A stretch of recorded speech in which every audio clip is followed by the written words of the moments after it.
You have a little bit more funds, which is a great thing. At 3 million, you don't have funds to hire great people. But at 10 million, you can hire better people.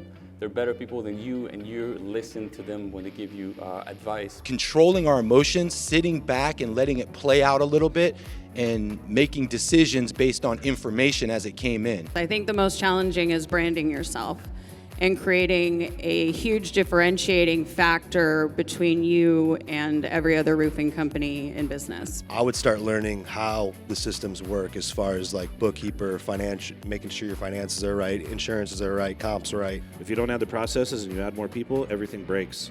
Even if they're all great people and they're really talented, you actually will end up creating a bigger problem for yourself.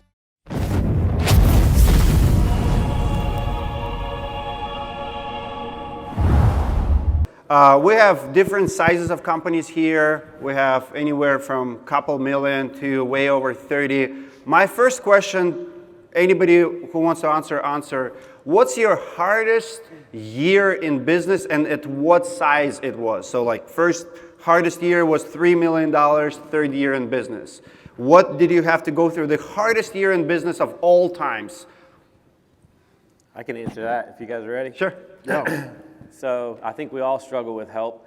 That's something that's hard to come by. And when I had a roofing company and I was about 15 employees, that's when I really struggled, because if a couple guys didn't come in or a competitor took my guys from me, it was really hard to meet the homeowner's expectations. So once I got past 50, then I got to 70, and now I'm at 120, I can always meet their expectations. And the good roofers always bring me more good roofers. So you start to get better quality, and it just grows from there. So when I was at 15 employees, it was really, really difficult, because another guy could take 10 employees from you and then you're stuck. So I think as you grow and you get better people, it really changes it for you as far as customer service. By the way, this is a Company of the Year nomination right there. Jason, give it up. All employees, installers. Martin, do you want to answer that question? Yeah, it's a great question. There's a few paths that we hit. We hit some bumps at 3, at 6, 12, 17. That was really hard to grow from these. There's a really great learning experience from there. But the toughest one, that's a great question. I think when we get to about 10 million in sales is to start building leaders. I think this is probably one of the most difficult things, because at 10 million, you're not the most knowledgeable person at your company anymore. So there's a little bit of an ego that needs to get over with. But people you're surrounded with, you have a little bit more funds, which is a great thing. At 3 million, you don't have funds to hire great people. But at 10 million, you can hire better people. They're better people than you, and you listen to them when they give you advice. But I think from 6 to 12, our biggest challenge was to create leaders. So start training people that can replace you on a day-to-day. That was probably the biggest challenge in learning it, because you want to do everything. You're a salesman, you're at 3 million, you do sales, you do everything. You're the number one salesman in your company, but it's also your weakness. Once you get to 6, you can teach others and kind of let it go. So by the time you get to 10, you can hire people that are better than you. Perfect. Guys, if you have a question, just get by the microphone. Dustin. Yeah, so I really look at our journey of growing a company as, there's 3 obstacles, and Martin just nailed the latest.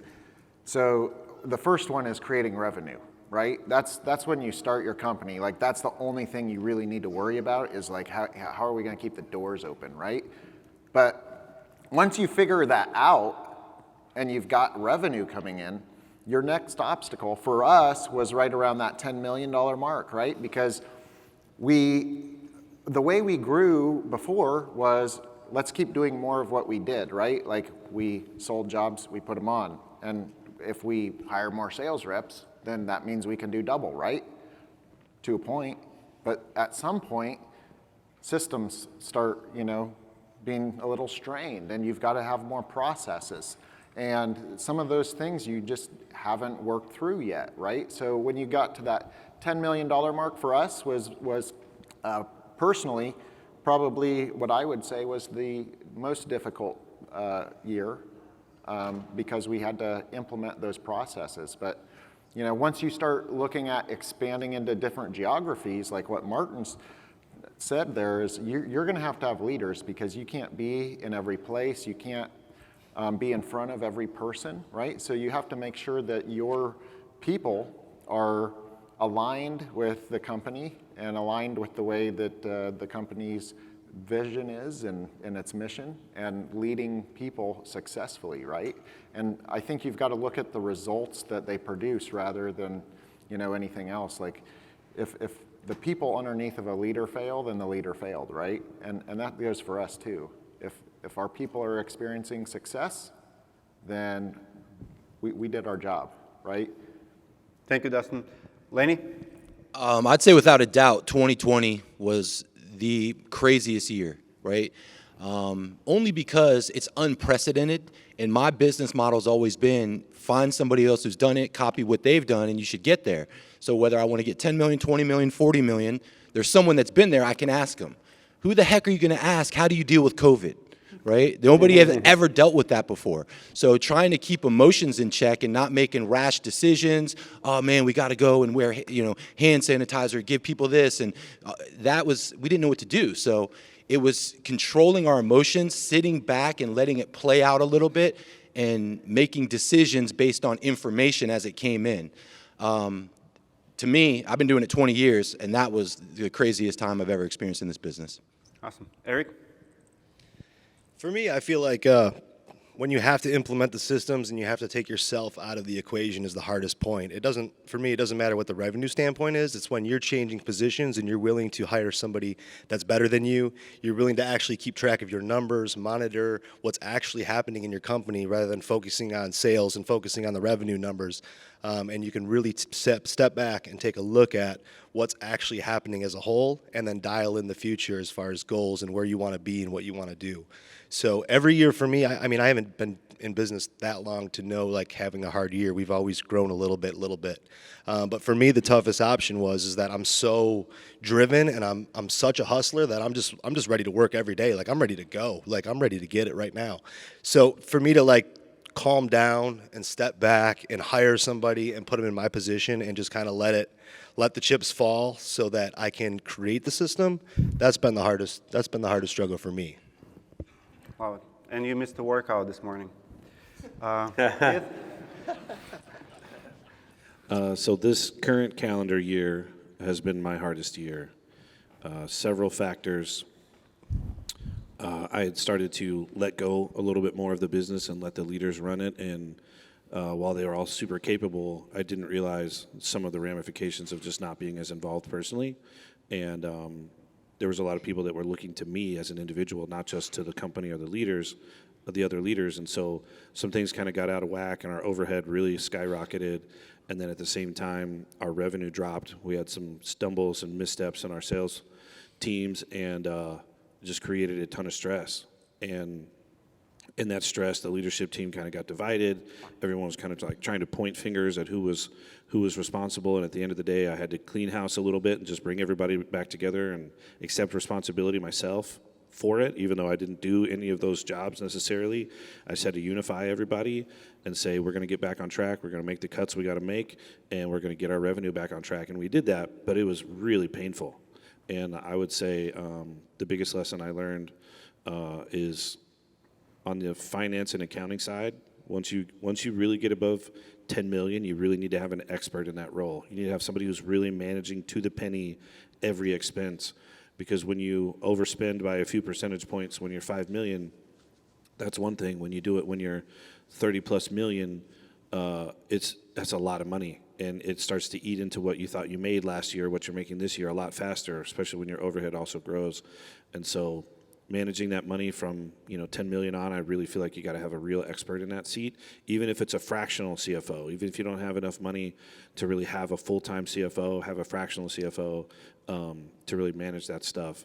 And then as far as leadership goes, just the hard lessons of realizing like I was responsible for everything that the company did.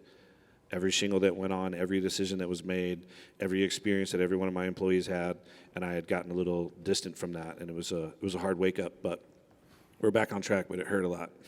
Awesome. Jen? So I'm going to change the question a little bit so that I can answer it applicably.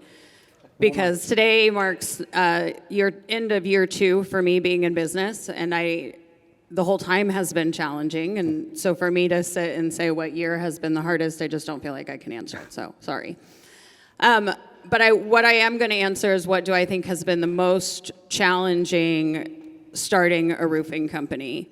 And most people are probably thinking, oh, maybe it's because she's a woman. And I don't think that that's the case. I think the most challenging is branding yourself and creating a huge differentiating factor between you and every other roofing company in business, because there's a lot of us.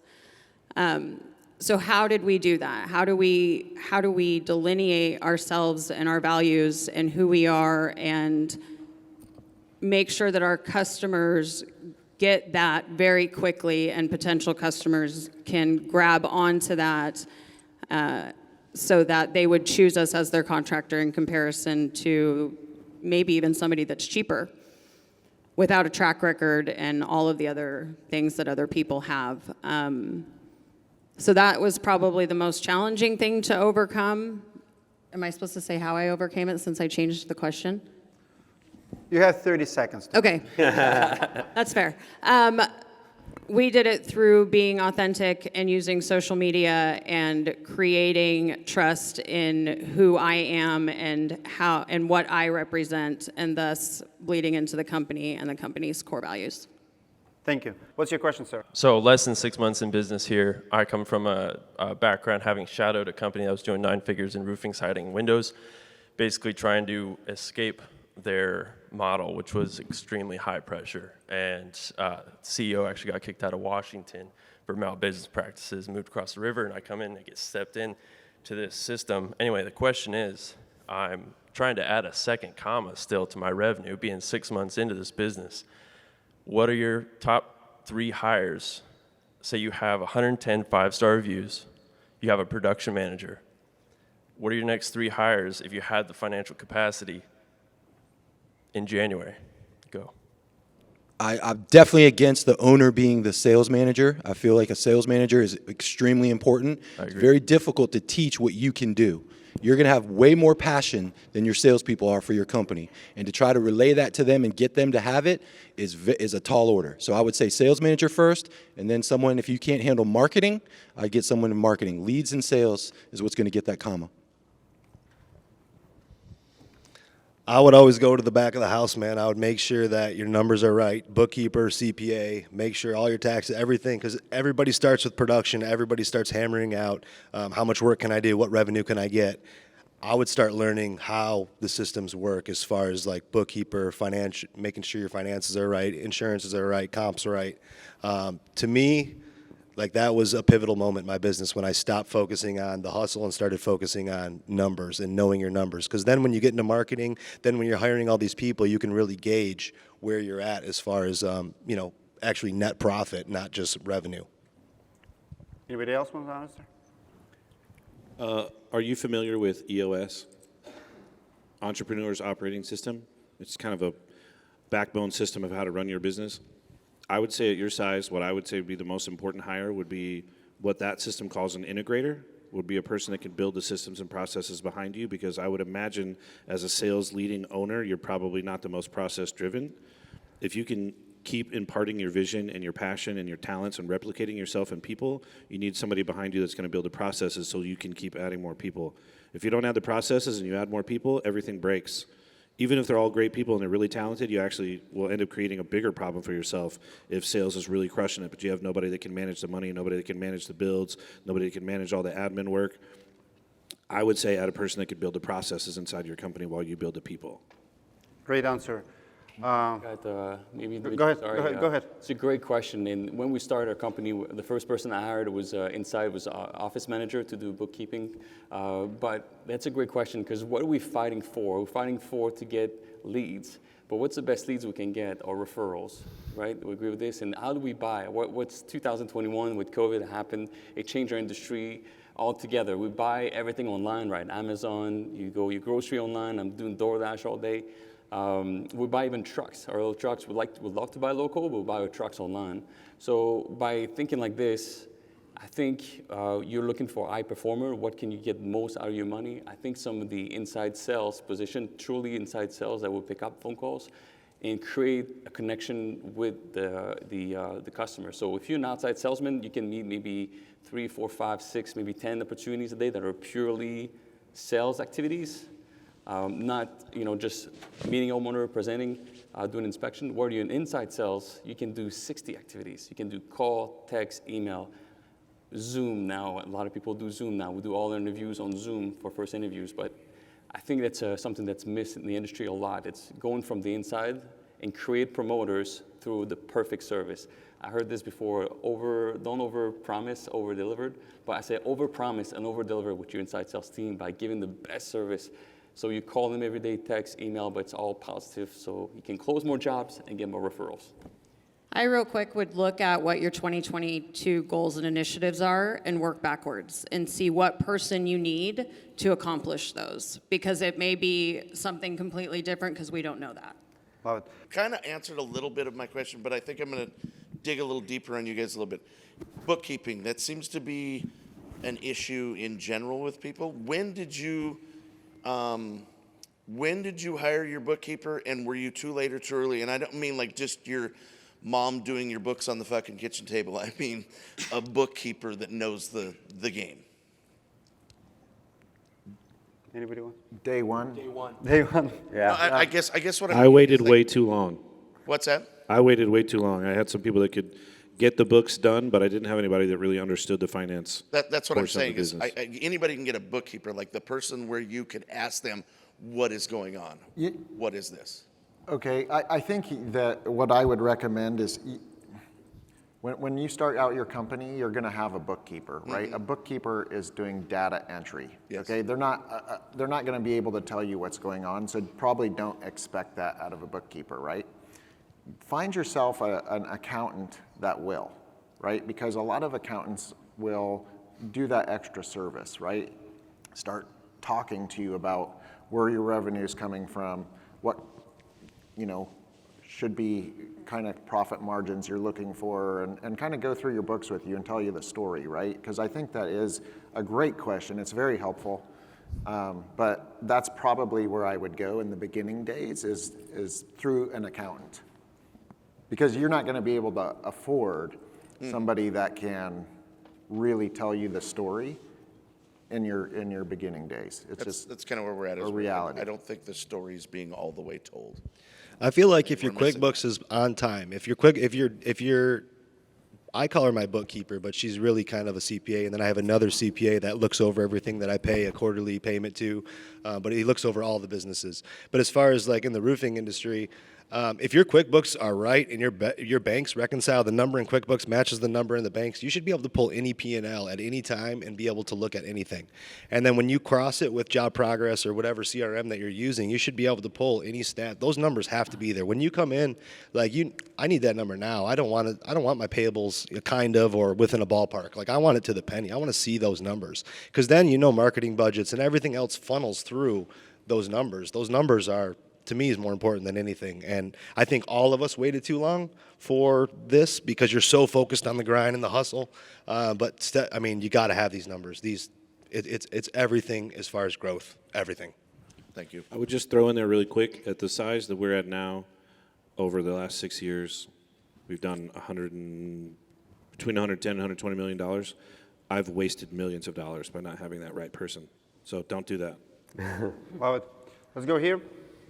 Yeah, so my question will be process and rules. Let's say the problem that I have right now is I have 2 office girls. They both do the intake calls, permits, follow-up, and all that kind of stuff. When do you guys start writing, or how do you guys start writing protocols for office staff, sales, production, and so always? Because right now I'm feeling like I'm just putting fires off. Office calls with this problem, sales calls with this problem, production calls with this problem. It's like, how? Where do I start? So what exactly the question? The question will be the process and rules. How do I start writing those down? How do you build your process, I guess, is his question. So he's has few people, putting on fires all the time. How do you start building process for your first couple employees? Marcus Lemonis says that. He says, put the pen to paper, very simplifying it. But Whiteboard. Huh? Whiteboard. Yeah, start writing down, and it doesn't look pretty, and it's normal. And I'll show you a picture of a whole process. There's 36 steps from somebody picking up the phone call at the office to when we look at the last profit margin. So it's a lot of different steps. If you're trying to memorize it, it's impossible. But yeah, I think, and then John, I'm quoting a lot of people, but John Maxwell says this, says, I do it, then I do it with you watch me, and I do it with you, you're doing it, then you can do it on your own. So I think you need to learn your business very well by doing it. And it's the trenches between 0 and let's say 3 million.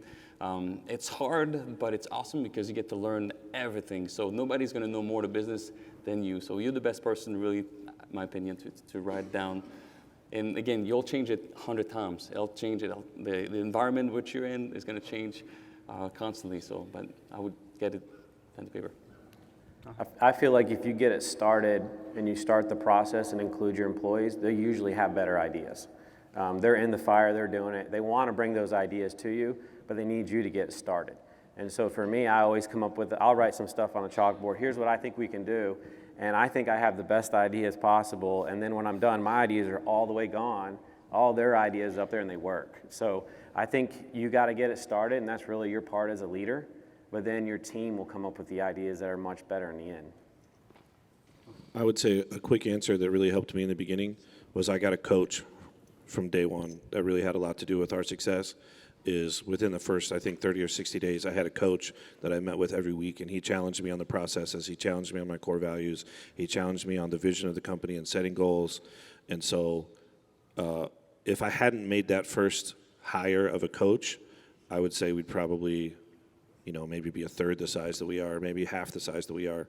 And a good coach should challenge you. And I don't just mean like the salespeople programs that'll just get your salespeople up and moving. I mean an actual coach that'll sit with you in your business and learn about your processes and hear your questions about your problems. Because we can only give you so much detail here. I would say get a coach.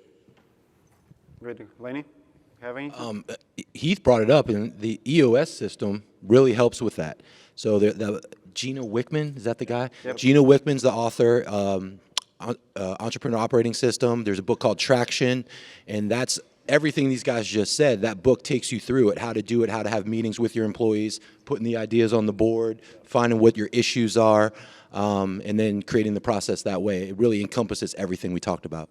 By the way, we talked to Gina Wickman team, and to bring him to this conference. You guys are not ready yet, but maybe next year we'll bring him. Next question, please. Thank you. Thank you, sir.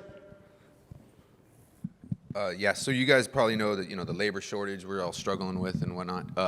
And so I've been trying to, so hiring obviously is difficult, but that's kind of turned and we're able to get guys in. So we started leadership development, which has been helpful, but I'm quickly realizing that the bottleneck for where we're at is production. And so I was wondering if you guys know of any software that helps track. So I'm trying to turn over leadership and training to mid-level site leads and production managers, and trying to develop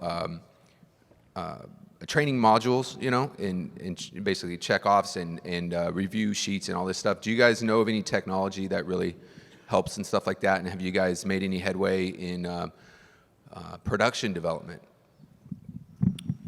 Yeah, there's a lot of softwares for that kind of stuff. Depends on what kind of platform you want, right? Like there's one called Suite Process, right? It's going to give a kind of a flow chart. It'll create a flow chart. As you create it, it'll give descriptions. It'll include PDFs, anything you want in it, right? There's tons of video platforms, Lightspeed VT, right? There's endless ones of training platforms, but that's probably, just Google some kind of training platform and you're going to come up with a whole bunch of options, right? But what I'll caution you is if you dive into any one of these, right, don't fall into it needs to be perfect or you'll never get it done, right? Yep. Just make a video if you're going to do video training, whatever, get something out there and keep it short. Don't do long stuff. Does any of them integrate with the stuff that's the guys are already using, such as Company Cam and the Job Nimbus and things like that roofers are already using? Or is, you know what I'm saying? Or You know, because sometimes it feels like, gosh, there's an app for like everything, and you end up with so many things. So I use Dataforma. I know a lot of people haven't heard of that app, but I think it's phenomenal. It's expensive, but it has all those processes in there. It even has an app that has it for the employees. So all my employees are in the app, and it even has a Spanish section in the app. So they can take the pictures, they can check off if they did the process right. And then the production managers can also run the app on their phones, and they can see live as the pictures go in through that. So to me, it's just one company for me that does most everything. And I know there's other ones out there like Job Nimbus and Company Cam that merge, but the one that I use is Dataforma, and I love it. I think it's great. It's expensive, but it combines everything together for me. We use Dataforma on the commercial division. It's just a lot more complex. There's so many more steps and so many more procedures and stuff. So on the commercial side, our tech stack is Dataforma, and then the Estimating Edge are the two major programs we use over there. There's a couple of scheduling programs and stuff we use too. On the residential side, we use QuickBooks, Job Nimbus, Company Cam, Sales Rabbit are our major ones on our tech stack over there. Hey, so I'm the marketing manager for a company I work for, and when I started 3 years ago, we were doing $1.5 million, and now we're doing about $5 million. But in that time, our support staff has stayed the same size. We're in the process of going through traction and starting to build those processes and systems, because in the past we were kind of all just doing it. We didn't have processes, we didn't have systems, and we've grown to about 7 salespeople. But we have 1 production manager, and we have 2 office staff, and I talk to them daily, and they are stressed to the max. So my question to you is, I know that we're going to plateau if we don't have support staff. How can I convince the owner? How can I talk to the owner about the importance of support staff in that growth? Because on top of that, we're adding solar. So I think it's a lot of growth real fast when you add the solar and you don't have your roofing division set up yet. For me, it's always been, I have 5 sales guys and I do $20 million a year. So my production managers are some of the most important things to me, and I have more of them than I do sales managers. But the number one thing is I have a repair manager that can keep my company going. So he's out there doing the warranty. So if someone calls him with a warranty, it's that day or the next day, because you can do anything you want as far as growing, but if you can't manage those calls, you're gonna, like 90% of roofing companies fail because they can't go out and take care of their problems. So you really need, if you're gonna start to grow, you really need a good repair manager division. That helps me market. So when we're taking care of our homeowners or we're doing really good at repairs, then the leads will come. So to me, you cannot put anything past having great repair management. That's key to us, but 5 sales guys and then probably 10 project managers. So there's the ratio for me. Laney? Yeah, I experience that a lot. There is definitely such a thing as unhealthy growth, and I see it all the time. We go into companies and we teach them our sales system, and we break their back end, So that has to be done, and your owner's got to see that, because like he said, it can put you out of business. You're doing more volume, and it seems like a beautiful thing, but it's actually a curse. So, that's something that really needs to be sat down and discussed. Hey, man, we're gonna sell ourselves out of business, which can really happen, believe it or not. I would use some of the skills that Marcus taught this morning, and I would sit down with the owner and ask him what his goals are, and start to go through and see if you can get him to get that he needs those people in order to achieve those goals. Most owners are not going to do what you tell them to do. You have to make it so that it's his idea. I've quizzed a lot of companies about how many staff they have internally versus sales. And it usually ranges between 1 inside office person for every $1 million to $2 million. It kind of just seems like the same ratio. And it actually gets, as people get bigger, the ratio actually gets bigger. You actually spend more money on support staff the bigger you get, because you have so many more processes. And you have to attain a higher level of perfection. But on the small side, I would say you need support staff at least 1 for every $1 million, maybe $2 million at the most.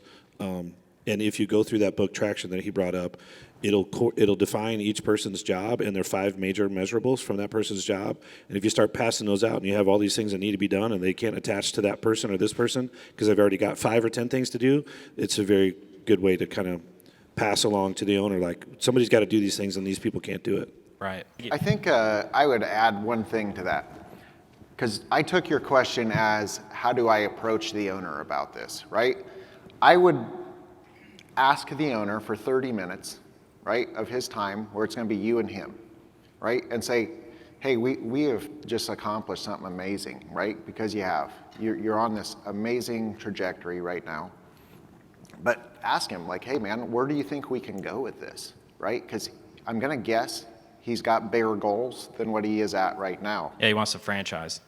Okay, so let's like talk about what kind of investments are we going to need to make in order to accomplish his goal, right?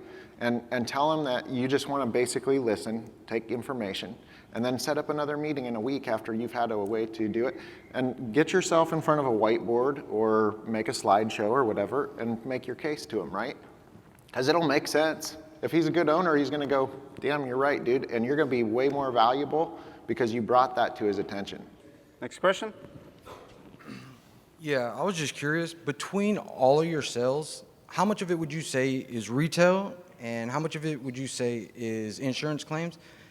And when do you switch over from an insurance claim to retail to continue to try to sell that person? Because I know retail is an extremely hard thing to do in this industry, especially when you're switching over from a claim, because you don't want to give them a bid immediately because you know what I mean? So if that makes any sense, I'm sorry. I was just going to invite you to come to one of my breakout sessions because Definitely will, thank you. I will actually go into that in great depth. And that's probably going to be where you're going to get the most information because the question you're asking is really complex. Yeah. And with the amount of time that we have, I don't know that anybody probably is going to give you something that will suffice your curiosity. But just answer the question so our audience knows percentages from the insurance and retail and how you go about it.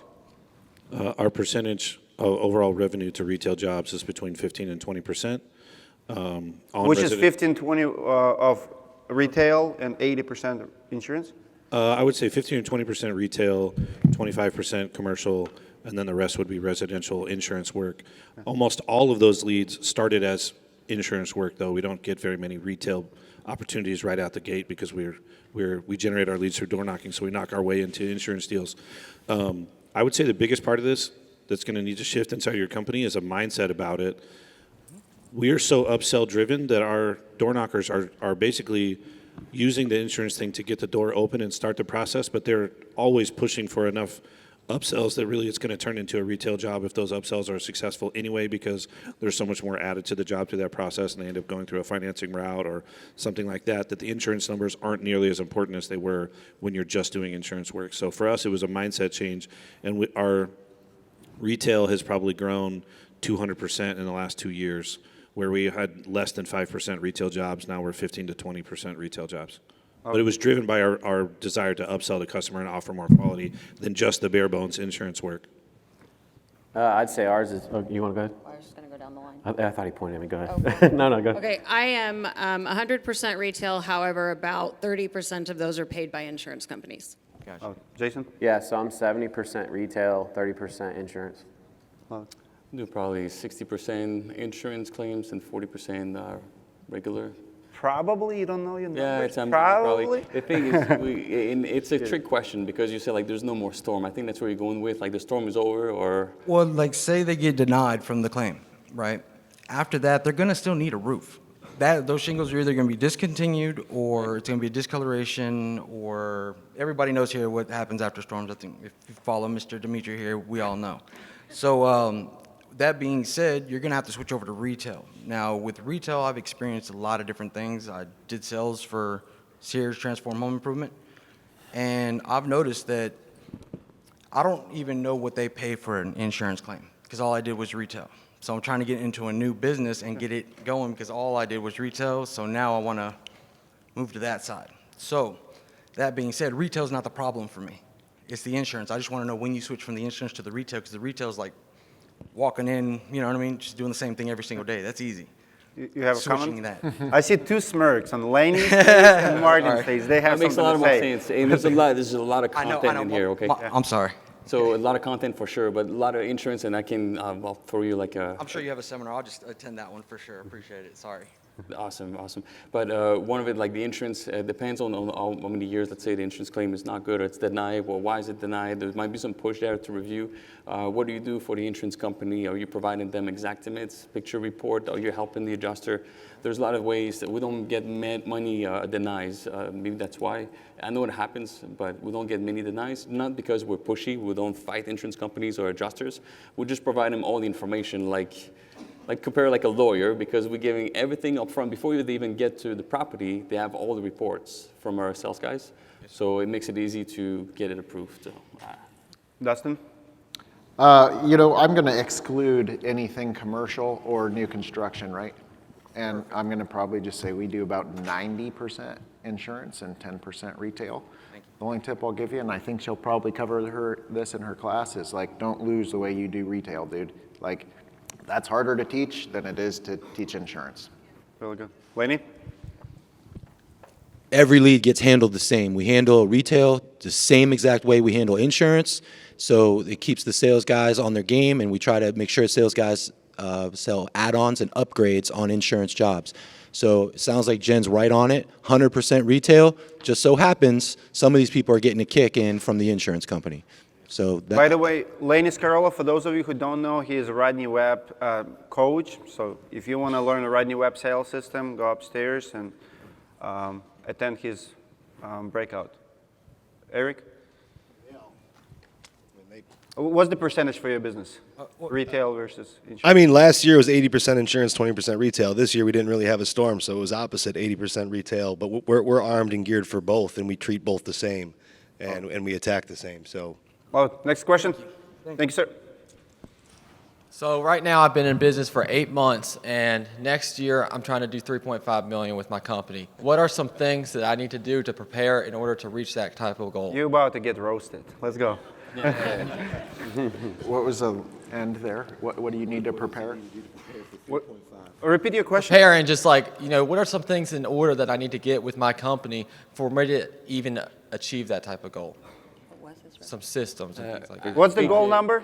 3.5 million. And So has anybody went from 0 to Right 3.5? now in 12 months we'll do $1 million. Okay. Well, So you want to go from 1 million to 3.5? That's correct. Okay. First thing, you got to have the salespeople to do it, and then as soon as you get some salespeople moving, you got to get the people that can build it, and then after you build it, you got to get the finance portion. So you got to have somebody captaining each one of those roles, whether you're in it or not. You got to have the captain of each of those 3 areas if you're going to get to that number from where you're at. Okay. Anybody else? I would say don't be so focused on that revenue goal, man. Be focused on building it and building something you can be proud of and something you can achieve. And you know, I don't know, bragging about not bragging, but the revenue number to me is not the goal. Like it's all about the process. How many times can we make this happen and have a perfect outcome, and how much money can we make in the meantime? Okay. Yeah. That's what I would focus on. And, that's great, and I think you're then on this quality first. If your team outside is good for the installation, not outside sales, I would pivot it to the inside positions. Trying to get as many inside sales, and inside sales is a support system, but they can do a lot more activities than sales, and they're a lot easier to hire. A lot of times when we want to grow a business, we say like, well, let's go hire a bunch of salesmen. Yeah. We don't train them properly. We don't spend time with them properly. They don't have the right mindset, your culture, your core values. They don't believe in what you're doing. So it's really hard to control. But if you have inside sales, it's a lot easier because you'll be able to touch them a little bit more, and they'll be able to do more activities that create more sales and create promoters. I think that's the key. Thank you. I also think understanding the numbers of a $3.5 million company is important. Because there's a lot of expenses that you're not considering that you're going to have at 3.5 million that you don't have now. And if you don't plan and have the capital in reserve in advance for those expenses, you will fail. So you need to sit down and do a budget of what a $3.5 million company's, expenses, general overhead would look like, and then make sure that you can cover that as you grow. Okay, thank you. Anybody else wants? Yeah, my goal is I never really focus on the revenue. I mean, it really is not a focus for me. I could be a $5 million company tomorrow. It's whether I can bring a great product or not with great people. So if I don't have the people to do it, I'm not doing it. And so my goal isn't the revenue. It's you want to have profit, but you want to have great people before you could even go that far. So I don't focus on the revenue at all. I look at revenue as a goal. So I'm probably alone up here. I like it. I like that you're saying, hey, this is what I'm defining as success. right? Of course, you want to uphold quality and all those things, right? But Of course. simply put, I think, man, like, hey, are you using a software today, right? Yeah, to Job manage? Nimbus. Okay, great start, right? Now, dude, really to get to 3.5 million, add sales reps, Yeah. Okay. right? How are you going to recruit them, onboard them, and train them? Yeah. And for training wise, I notice every time I hire a new sales rep, I spend so much time, training them and take the weeks to train them on door-to-door sales and, sales tactics. Would you recommend, as I expand and grow my business, to make like sales videos for my team of me to have them watch those so I don't have to spend as much time with them, but obviously spend time with them in the field as well, though? I think it's really powerful to have sales videos, right? But I don't think all of your training needs to be done through a video. Don't go, hey, dude, go watch all these videos. Yeah. It's gonna suck, Yeah. right? It's gonna be super dry. Yeah. And so I think you can intermix a little bit of that. It can save you some time. It can be a tool, and it can be a resource for people that want to learn more, okay? But don't make it your primary source of training. Okay. We have a 4-week sales training process at our company. If you come to one of my breakouts, I'll break it down for you. It's too long to do in here. Awesome. Thank you. So my company's kind of hit a bit of a plateau in that $2.8 to $3 million range, and I've spoken to a lot of other owners, and a lot of people have hit in that same plateau. And if you guys did as well, I would love to hear some kind of tips on maybe who you hired, what kind of process you changed or put in place to kind of help you break through that $3 million barrier, because we're hitting our second year in a row now where we're just going to hit that mark. And we have the big influx of leads. We have the people available. We have 4 killer salesmen that are there to make it happen. And we're banging our heads against the wall sometimes trying to figure out how to break that ceiling. And I would love to hear what you guys, if you did hit that plateau as well, what you did to kind of help break yourselves past that. So for me, it was, we had a big jump and I think everybody here can say, when we jumped into social media and just really went after it, we actually weren't just getting clients, we were getting employees. We were getting employees' families that were involved. They were proud that their father worked there. And then we started gaining everything at once together. Instead of just clients, it was employees. And then your vendors were easier to work with. So I would say, always building integrity through social media was a big jump for us. I don't want to pull Mark Sheridan, but why are they not selling? If you have 4 salesmen, what do you think is an issue that they're having? And what you're going to answer, I believe, I know the answer. What is it, the problem? Well, we had a couple bad salesmen this year, and I should clarify, we have 2 currently. We'll be turning into 4 as we have 2 more guys that are moving out of management positions right now to kind of move them back into sales. We're kind of trying to restructure a bit, and we're like, we don't have the sales volume to handle these managers, so now we're taking these managers and putting them back into a sales position to try to help to build that bottom line again. So, yeah, we had a couple guys that we probably held on for a little too long. We're nice guys over here, so I think that contributed to why we didn't get to that number. But yeah, this upcoming year we'll have 4 full-time guys, but as of right now and for the majority of this year, we only have That's 2. awesome. Yeah, and I say the same thing, very similar in different ways. My answer's a lot today, but I think the biggest problem with sales, outside sales, is the follow-up. How many people have problem with follow-ups? Mm-hmm. We yell at our salesmen, follow up, right? So I think we'll go back to your structure inside the office to have different positions that are inside sales, really focused and they're not assistant. And I'm going to talk about this today, but they're focused on following up as a team, for the outside salesman. They can do so many more activities. So when you have your leads, seems like you have a lot of leads. We increase our ratio from 33% closing rate to 56% by doing that.